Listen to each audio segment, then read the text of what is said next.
Баршаңызға сәлем, менің каналыма қош келдіңіздер. Бүгін сіздермен бірге уылдырық, яғни балықтың уылдырығынан осындай керемет коктейль жасайтын боламыз. Рецепті көру үшін видеоны соңына дейін қараңыз. Бізге ең алдымен балықтың уылдырығы керек болады. Балықтың уылдырығы менде шамамен 250-300 граммдай, және сыртқы қабық бөлігін тазалап аламыз да 2 жұмыртқамызды жарып, жақсылап бір келге етіп араластырып аламыз.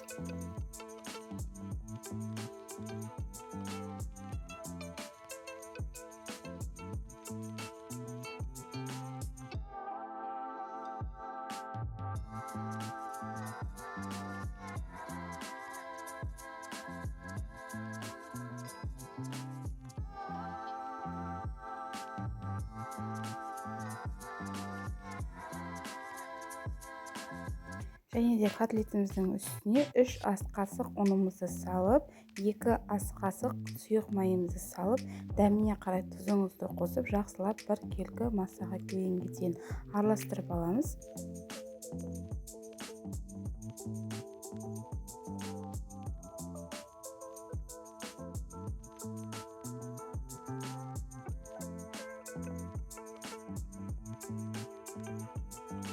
Міне біздің котлетіміз дайын болды. Осындай қою түрде болу керек, себебі сұйық болатын болса, бұдан да қою болатын болса, сіздің котлетіңіз шықпай, арасы піспей қалуы мүмкін. Сондықтан осындай қоюлықта болу керек. Егер сіздікі сұйық болып жататын болса, кішкене тағы да ұн қоссаңыз болады. Табамызды отқа қойып, үстіне май құямыз. Майымызды қатты көп те керек емес. Осылай котлеттерімізді май жауып тұра алатындай көлемде болса жеткілікті.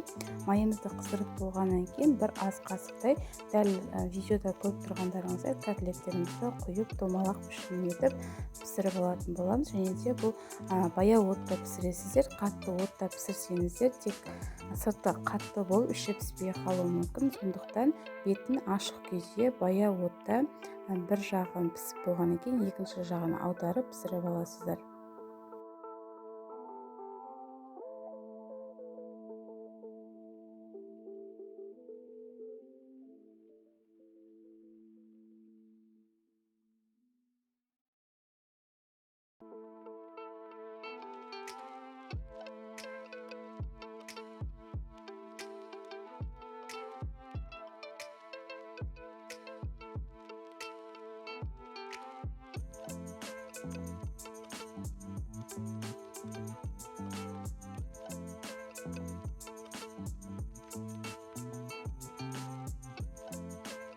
Міне біздің балықтың уылдырығынан пісірген котлетіміз дайын болды. Видеода көріп тұрғандарыңыздай сап-сары болып, көтеріліп, әдемі болып пісті. Дәмі де өте керемет. Сіздерге ас болсын рецепт ұнаған болса, менің каналыма подписаться батырмасын басып тіркеліп кетуді ұмытпаңыз. Себебі алдағы уақытта да менге жаңа рецептерді салып отырамын. Тіпті арасында тегін мастер-класстар да болады.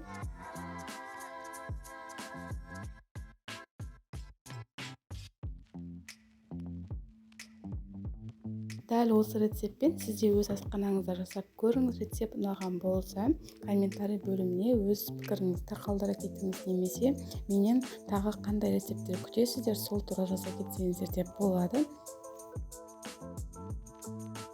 Қолдауыңызға, назарыңызға көп рахмет.